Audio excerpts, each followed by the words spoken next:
UFC 284. These are the full card predictions and the betting breakdown. Main event, Islam Makhachev versus Alexander Volkanovski. We got a nice champ versus champ battle that I cannot wait for. It's a pretty damn good card. We're going to talk about all of the matchups. Make sure you guys smash that like button. If you're new to the channel, subscribe. Turn those post notifications on and also make sure to share the video as well. And let's jump into our first one. Zubaira Tukhugov versus Elves Brenner.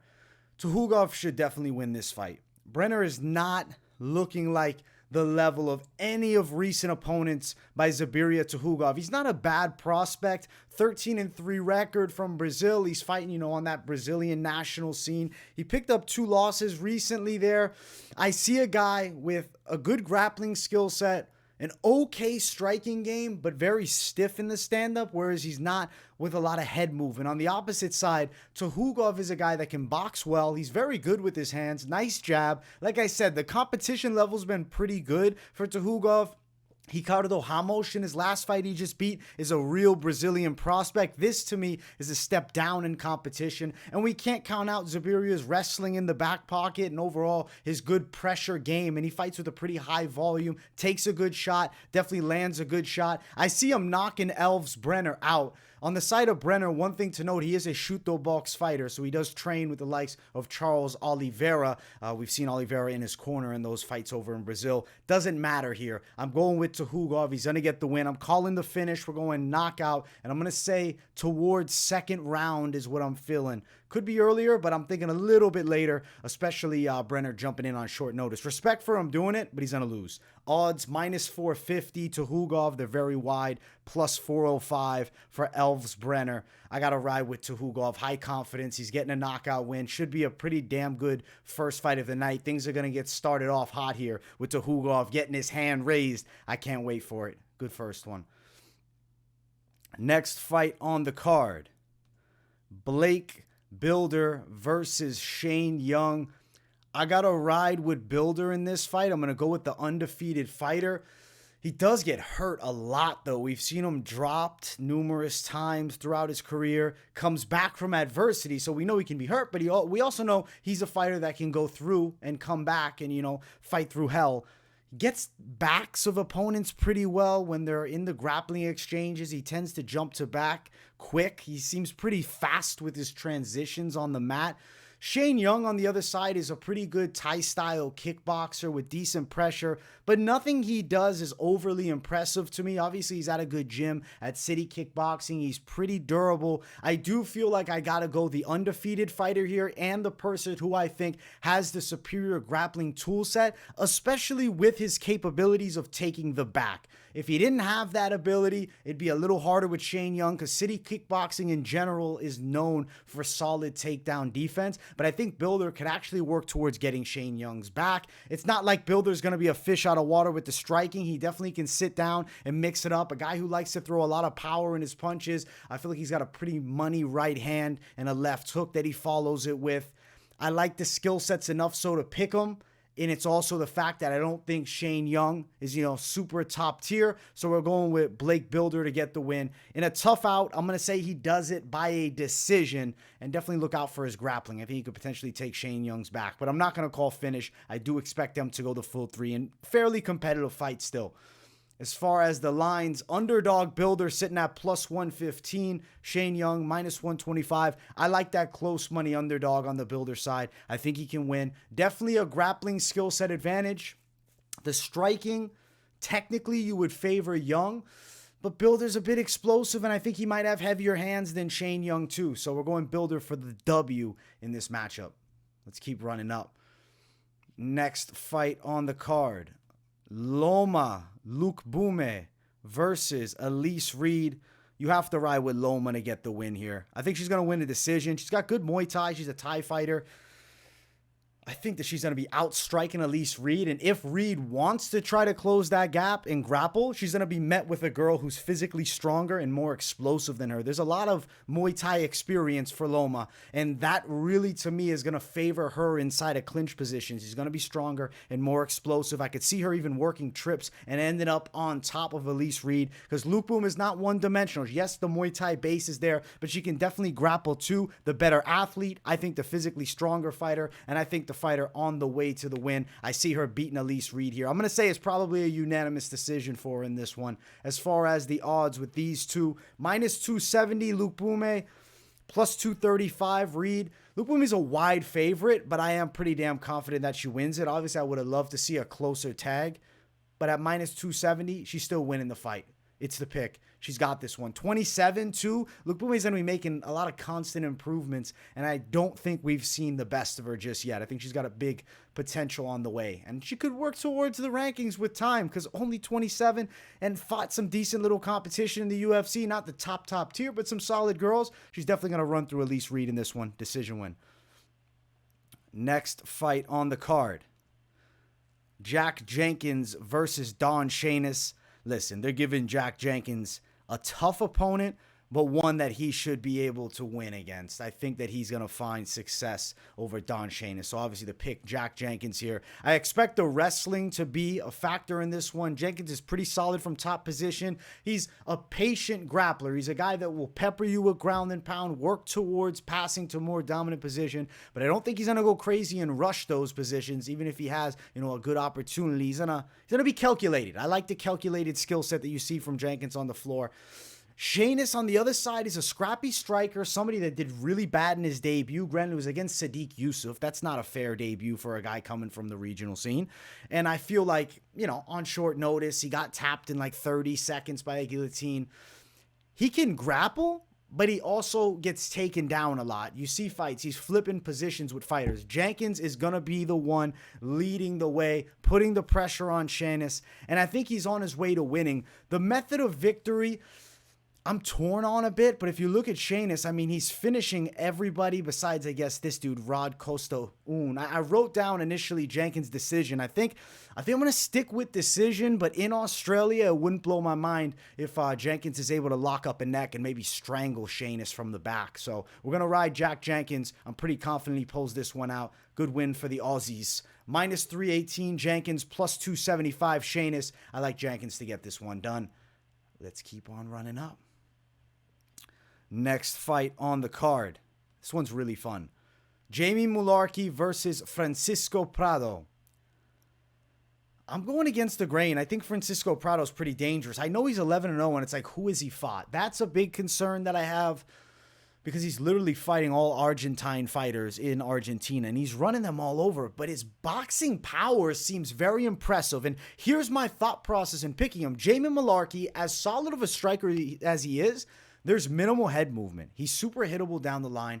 Last fight, could have definitely lost to Michael Johnson. This opponent here, the reason why I'm actually thinking Prado can knock him out, and you'd be like, oh, Michael Johnson hits with pop, and he couldn't put him down. It's a different style of punching. Prado throws more looping over-the-top shots. I see Mullarkey's stiffness potentially being caught closing the gap with a hook. I could see him backed up against the cage and Prado unloading some big ones. He's looking good through the competition level that he's been faced off with. I got to ride with Prado to get this done as a pretty damn good size underdog, but he's an 11-0 fighter that I think can compete at this UFC level. They're giving him this matchup. They're throwing him to Jamie Mullarkey. That's a tough fight to start things off in the octagon. Holy shit. I'm going Prado, though. I think he can do it. I'm going to go KO Prado. Plus 220. Money line dog. Mullarkey minus 250.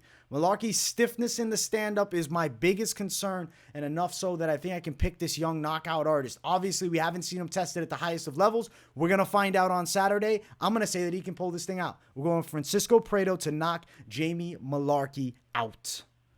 Fun fight. I think this one's going to be good, man. This card is heat. Clayton Rodrigues versus Shannon Ross. I respect Shannon Ross, man. He's a good fighter. He's tough. He came off a loss on the Contender Series, and they're bringing him into the UFC. But Clayton Rodrigues should have the superior Muay Thai. I think he can win the grappling exchanges. Shannon Ross has decent pressure and power, but he's a little bit stiff in the stand-up. We obviously saw him get fucking knocked out brutally against Vincia Salvador in that last one. Clayton Rodrigues has pretty powerful kicks and punches, but I will say I see him winning this one on the cards. I do think Ross brings a tough fight to him. I could even see this as a 29-28. Clayton Rodrigues, though, is a big-ass favorite.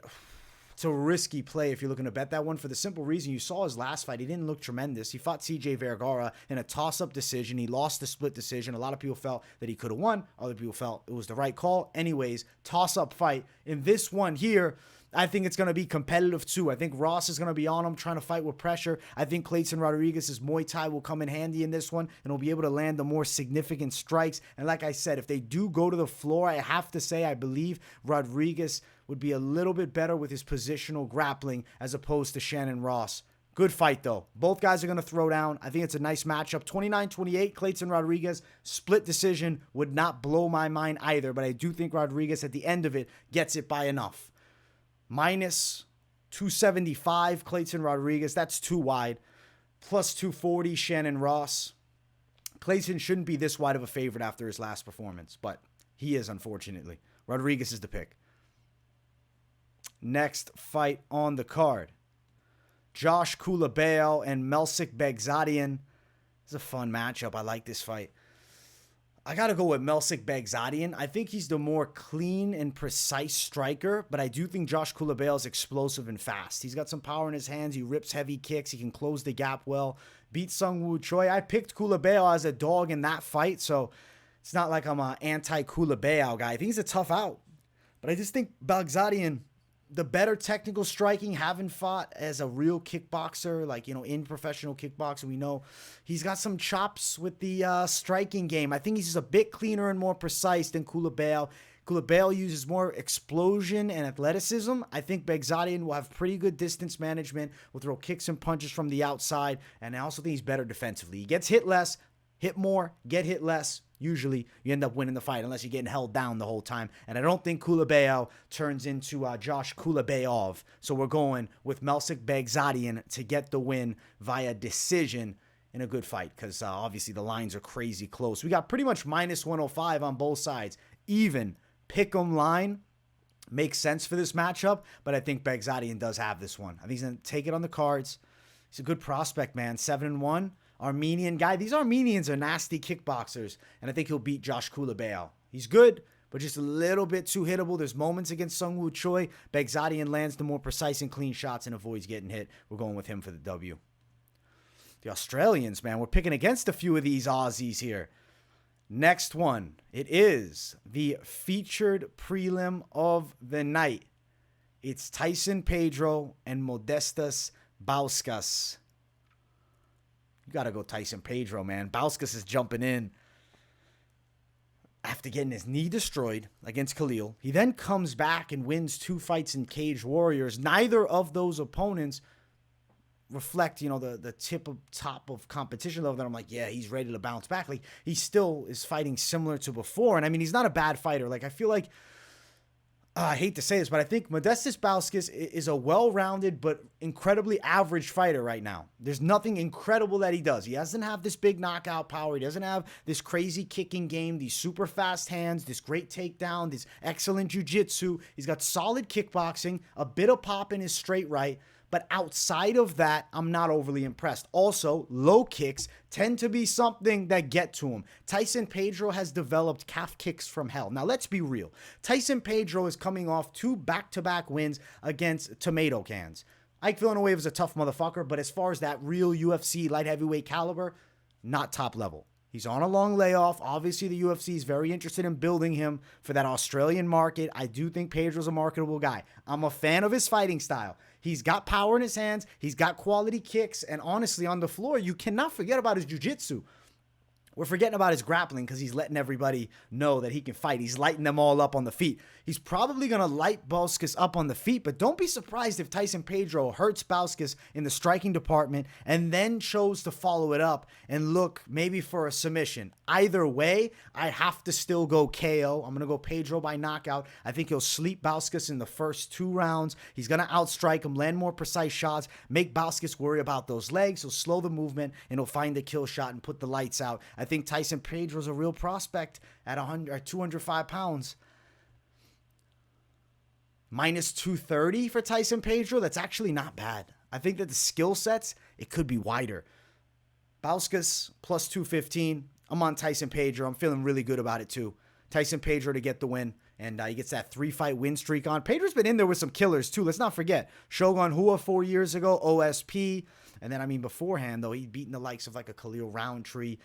Beat Paul Craig early in the run. You can't count Tyson Pedro out. He's on his way to the rankings, and he's going to make a statement against Modestas Bukauskas in Australia. Great fight. Let's jump to the main card. If you guys haven't yet, make sure you smash that like button. And if you're new to the channel, subscribe. It's Jimmy Crute versus Alonzo Menifield. I'm picking Jimmy Crute. I think he's a really good prospect. I know he's coming off some bad losses. Jamal Hill is the champion now. So that loss doesn't look too bad. He had like okay moments in the first, 40 seconds of that fight.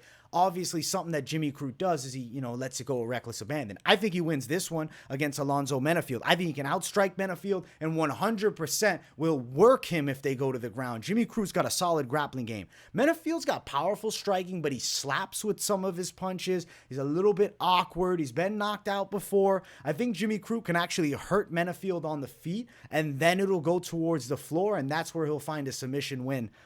I'm feeling like Jimmy Crute to win via sub is going to be the official pick. The method of victory, I was torn between the two because I do think he has the capability striking to hurt Alonzo Menifield. But if he hurts him, I don't see why he wouldn't be open to following up with grappling, man. Heavy 1-2s from Crute, a guy who sits on his punches well. And I think he can take Menifield down if he wants to. I like Jimmy Crute's chances a lot, man. I think he's a good fighter. I think he's on the come up. And I know he's taking some losses, but look at his age. 26, Menifield's 35. One's going this way, one's going that way. And Jimmy Crute's going to swoop over him and get that win. I'm calling sub. As far as the odds, Jimmy Crute minus 205. That's not a bad tag. Alonzo Menifield plus 185. I'm feeling good about Jimmy Crute getting his hand raised on Saturday, and I really do think that he's going to do it inside of the distance. I'm going to officially pick submission when he can hurt Menifield on the feet, and then he's going to win on the floor by sub. Because Jimmy Crute's got some grappling capabilities for sure. Good prospect, good fight. Starts off the main card. I like what I'm seeing. Let's get to the next one. The big boys throwing down. Justin Tafa, Parker Porter.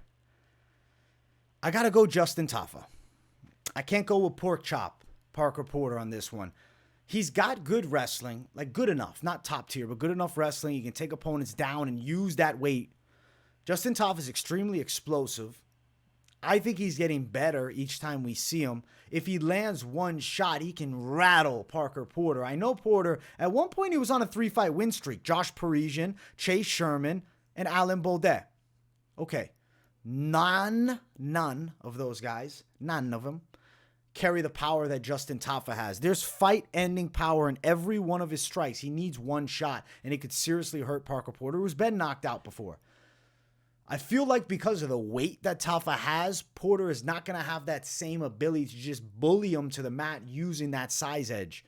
Tafa weighed in at the heaviest weight ever, 267. He missed weight at heavyweight. Tafa's a giant man. I'm going Justin Tafa to win. I guess he's a giant man, but he's short. Both these guys are 6 feet, but they weigh at the upper echelon of heavyweight. I got to go with Justin Tafa's power. I think he's going to knock Parker Porter out. I feel like there's a chance Porter wins the first round, takes him down, holds him a little bit, but there's no damage done. And then in the second round, Tafa cracks him and puts him unconscious. Could happen earlier, could happen later. We shall see on fight night. But either way, the official prediction is going to be Justin Tafa via knockout. As far as the odds for this one, Tafa's minus 135, Parker Porter at plus 120. I like Justin Tafa's chances as the slight favorite. Wish he was an underdog, but slight favorite with a pretty good shot to win. I'm calling knockout victory for him. Let's jump to the next one. This fight has got me stoked. the featured bout of the night, Randy Brown, Jack Della Maddalena. Listen, there are certain fighters that you watch and you say they have the goods. Jack Della Maddalena is that guy. I'm picking him to win via knockout. I think he's going to beat Randy Brown up on the feet. Brown likes to strike with his opponents at this point. He's got decent grappling too, but he likes to strike. He's got some solid boxing. I know that he has some amateur boxing experience, but Maddalenna is a monster with his hands. Southpaw stance, pressure forward style, great 1-2s, rips to the body and head well, times hooks beautifully. One of those strikers that is just really enjoyable to watch. I don't know. He has that special thing, and I think he's going to knock Randy Brown out brutally here. He's been knocking out all his foes in the UFC, and I think he's going to continue that knockout streak against Randy Brown, who's the biggest fight of his career and somebody he will shine against. So we're going Jack Della Maddalena to sleep Randy Brown. I'm going to say first round knockout too. As far as the odds, minus 300, Jack Della Maddalena, Randy Brown, plus 275. Yeah, guys, keep an eye on Jack Della Maddalena. I got a good feeling, man. When I watch him, I'm like, damn, he moves so well. He's a southpaw, the tight style of boxing, the head movement, the way he closes distance, head, body. He's got the goods. He's got the striking goods. I think he could knock out Jorge Masvidal. Maybe I'm jumping the gun on that, but I don't think so. He looks like it. Maybe if it's not now, in a year or two, for sure. So I like Jack Della Maddalena to sleep Randy Brown, and I really think he's a blue chip prospect to keep an eye on. I think future contender for sure. Australia's got something good with him, man. Co-main event, Yair Rodrigues and Josh Emmett. This is a fucking fight. It comes down to grit. And at the end, I think Josh Emmett can dig a bit deeper. I'm going Josh Emmett to win a decision. Yair Rodrigues is incredible early. So explosive, so fast. But that will lead him to fatiguing later. Josh Emmett takes a good fucking strike. That Calvin Kattar fight, that elbow he got hit with would have dropped majority of people. Josh Emmett wore it so well. Yair Rodrigues has got tricky elbows too. Emmett's got to watch out for those. Hopefully, this doesn't age badly and me saying he wears shots so well and then Yair elbows him right in the face and knocks him out. I think Yair would have to catch him with an unconventional strike to win. I think Josh Emmett could win by a decision or could potentially even get a knockout win, whereas on Yair's side, I think his only way to get this done is going to be knocking Josh Emmett unconscious because Emmett's going to keep on coming forward. He'll close the gap on the kicker, crowd the kicker, and he's going to start throwing punches in close range. I think his boxing will work well against the cage. Don't be surprised if Josh Emmett is looking for takedowns in this fight. He trains with Team Alpha Male. There's a lot of savage wrestlers over there. Emmett can definitely bring that out. And against Yair, not a bad idea at all. With the boxing, I do think Josh Emmett can compete too. I feel like he's got the better hands, though I think Yair is so nasty with the kicks, and he's got some explosive punches, but Josh Emmett's got that stone power. I do think they're going to 5. I think Josh Emmett's going to take a decision. I could see Yair taking the first 2, Josh Emmett taking the final 3. So I'm going Josh Emmett to win and become the interim featherweight champion of the world. It's weird to have the interim fight with the champ, obviously fighting for a new belt in the main event. But winner of this fight is going to be challenging Volk at some point for that belt. And I think it's going to be Josh Emmett giving him that challenge. I like that fight too. And I think he's going to beat Yair Rodrigues. Competitive ass fight. Great matchup. It's Josh Emmett's big chance. I mean, obviously it is Yair's as well. For Josh, this is the last go for sure. And I think he's going to get this one. As far as the odds, Josh Emmett's an underdog. Plus 145. Yair minus 160, the favorite. I like Josh Emmett as a dog. I think he can weather that storm of Yair Rodrigues, take rounds late, and win a very hard-fought decision to become the interim champion. Let's go Josh Emmett on this one. Let's jump to the main event of the evening. Islam Makhachev versus Alexander Volkanovski. If you guys haven't yet, smash that like button. If you're new, subscribe. And let's talk about this fight. I'm picking Islam Makhachev, of course. Come on. You guys knew I was picking Islam. Alexander Volkanovski is a tremendous fighter, pound for pound number 1. Really the greatest featherweight of all time. He's one of the greats, I believe. He's on the MMA, top 10 GOAT list from what he's done already through his run. Islam Makhachev is just a different level. His wrestling capabilities, the Dagestan guys overall, but specifically Islam. The pressure's unreal. The control from the top is unreal. He broke Charles Oliveira with, obviously hurting him striking. And then when he got that arm triangle, there's no getting out. He's got one of the strongest strangles in martial arts. I think Alexander Volkanovski's got tremendous kickboxing. I think he's solid defensively with the grappling. I feel like his low kicks are awesome, but he's definitely undersized, 5'10 versus 5'6. Now, Volkanovski got the long arms. He's got an 1.5 inch reach advantage. Could come into play a bit. He does have solid boxing. I do think Makhachev, though, is going to wear on him with the grappling. He's going to look to put Volkanovski against the cage, tire those arms out, and then work towards getting him to the floor. I don't think this is an easy out. Makhachev is intending on working Volk over the longer period, draining him of his energy, and I think he will do that. I'll go Islam Makhachev. I'm leaning third round submission or ground and pound TKO. Could be later in the fight also. Feeling less likely that it's earlier, but could you imagine he just takes Volkanovski down and just ground and pound from the full mount and just stops him in a round? That would be insane. I do think Volkanovski puts up a bit of a fight. He'll definitely resist. Makhachev's a southpaw with good enough boxing. I'd say he's got solid stand-up, money right hook for sure, but I really don't think you want to mess around too much in the striking department when the game plan is going to be towards wrestling. You know that's what he's going to do. Everyone knows Islam's intention in this fight is going to be getting it on the floor. Can Volkanovski defend? He's bringing in Craig Jones. He's wrestling his ass off all the time. It's not going to be enough because Dagestan wrestling is a different level. Makhachev, when he gets a hold of you, it's like nothing else. I think that top pressure he's going to employ on Volkanovski, he's going to say, I've never felt this before. This is crazy. And Islam Makhachev is going to finish him off. Wouldn't surprise me if it's a ground and pound TKO. I am thinking it might be sub. I'm kind of feeling like it might be another arm triangle by Islam Makhachev. He'll get the win, beat Alexander Volkanovski, send the featherweight champ back down, but Volk is still a great, and it should not drop his credibility whatsoever. But Islam Makhachev, just that guy right now. And he's, naturally the bigger human being. I could see Islam at 170 pounds fighting for the belt. I couldn't say the same about Alexander Volkanovski. As far as the odds, Islam Makhachev minus 365 the favorite. Yes, he's a wide favorite. Plus 325 Alex Volkanovski.